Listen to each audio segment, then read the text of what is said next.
Good morning, guys. This is Coach Hutchison. Today we're going to talk about periodic table and how it is organized. Um, if you'll notice here in the image, and if you, as we go through this unit, you will see that there's all kinds of different periodic tables organized with different colors and different information on it.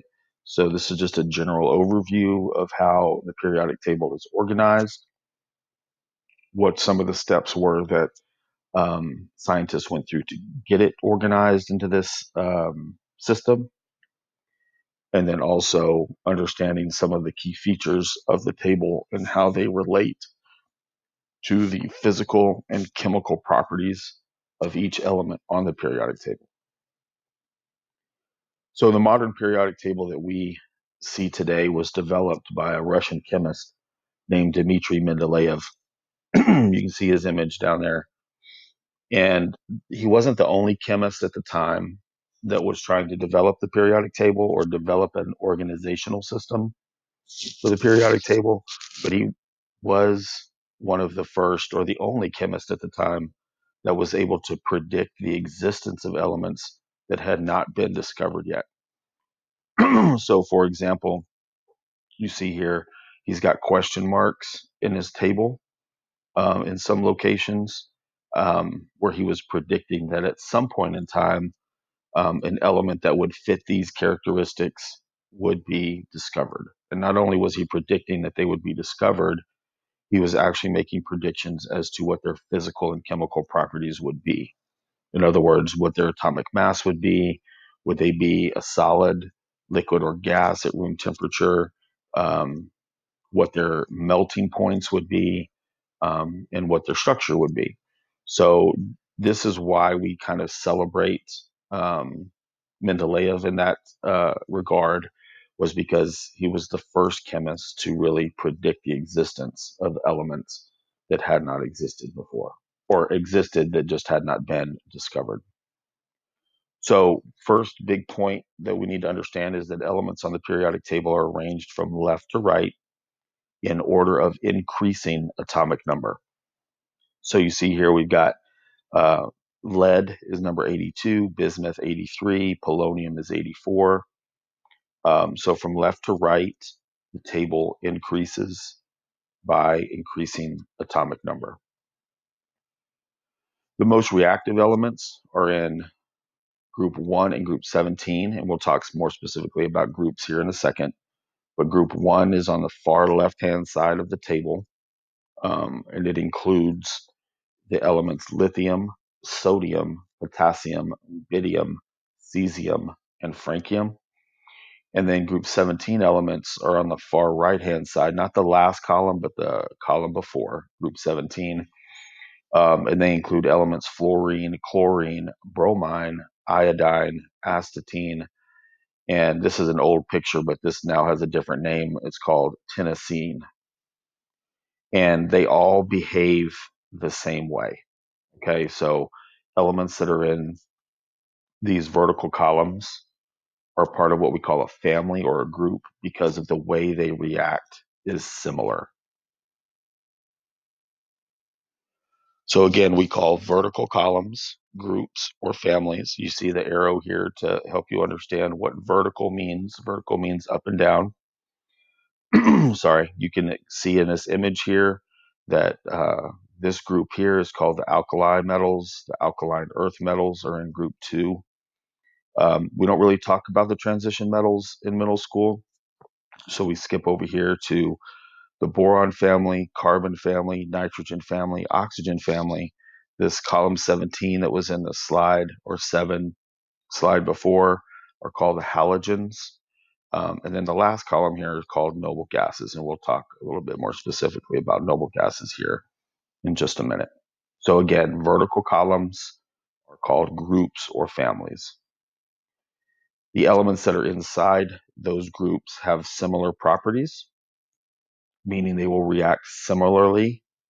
For example, in water, if we throw lithium in water, which is lithium down here at the bottom, and if we throw sodium in water, they will actually react as if they're the same element. They do actually explode in water, which is kind of weird to think that something could explode in water. We normally think of water as being something that stops fire and stops explosions, but these elements are very dangerous if they come in contact with water.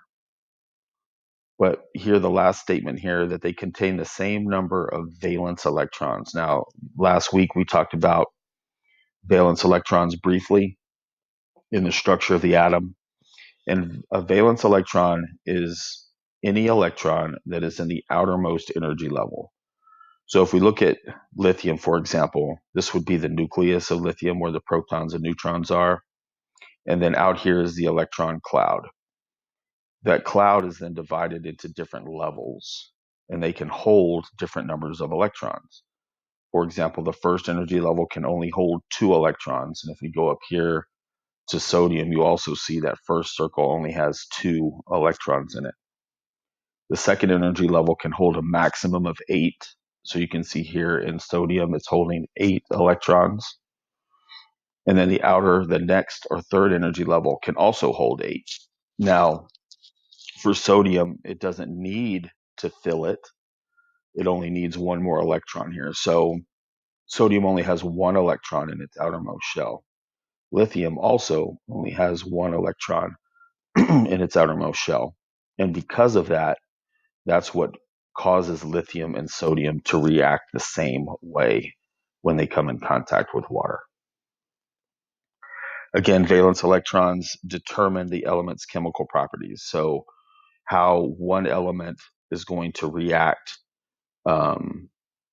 is based on the number of valence electrons. So another way to think about it is if you have ever made a jigsaw puzzle, it is the outer edges of the puzzle piece that determine what other piece it's going to connect with. And so it's very similar in chemistry.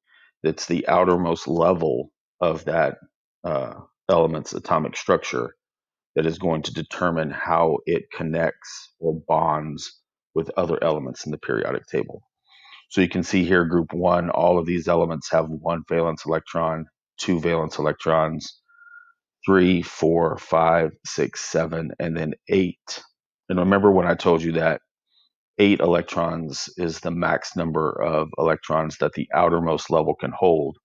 So that's what makes noble gases special, is that they don't have any places for that element to bond with another element.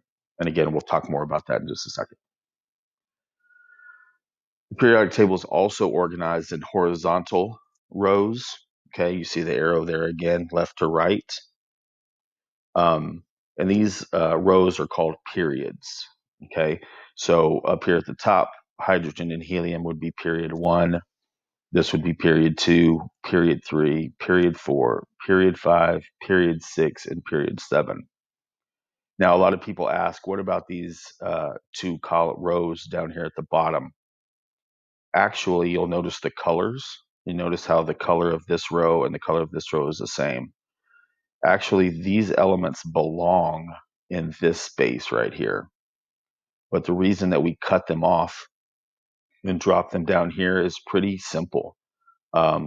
If we didn't do that, there would be no way to fit this periodic table on a piece of paper for you to easily refer to. It would cause the periodic table to become really, really wide. And then in order to fit it on a piece of paper, everything would be so small we couldn't read it. So we take these elements down here and kind of cut them out of the periodic table and put them down here. But in reality, they actually belong in this space here. The period number on the left-hand side of a periodic table, like I mentioned earlier, period 1, 2, 3, 4, 5, 6, 7, actually correspond to how many energy levels an element has. So, for example, lithium is right here on the periodic table. It's in period 2. So that means lithium would have 2 energy levels. Sodium is actually right here. And because it's in period number 3, it would have 3 energy levels. So if we go back, you can see here that lithium has 2 energy levels and sodium has 1. to 3 energy levels. Okay.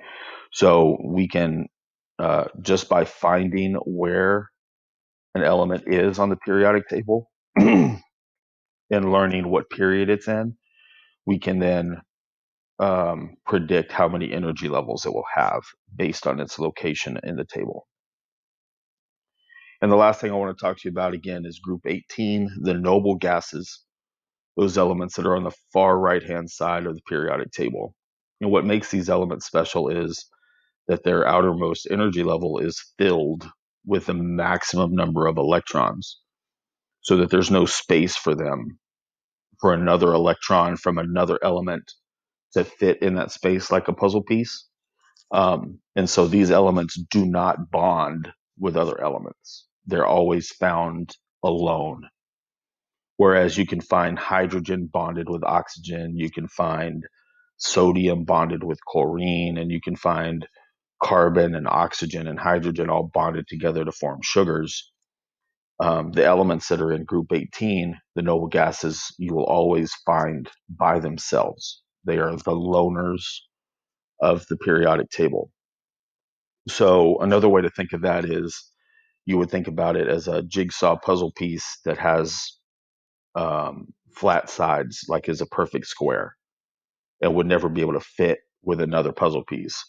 Or you can think of them as being a Lego brick without any holes in the bottom or any of the circles on the top that connect to other Lego pieces. You will never be able to bond these elements with other elements. And we'll talk about bonding a little bit later on. But this was just a general overview of the periodic table. Remember, the main parts that you need to understand is the periodic table is organized from left to right by increasing atomic number. The periodic table has vertical columns called groups and families, and the elements in those groups all react similarly. The table also has horizontal left to right rows called periods, and they determine how many energy levels the atom has of that element. And again, going back to groups, the groups determine the number of valence electrons or electrons in the outermost level of the atom. So again, this is a small piece of what we're going to learn about the periodic table.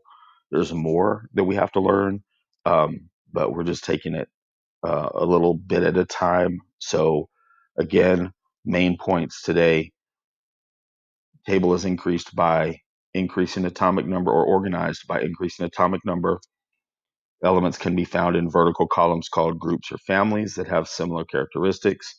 And elements can also be found in horizontal rows called periods that determine the number of energy levels the atom has. Okay, so have a good day.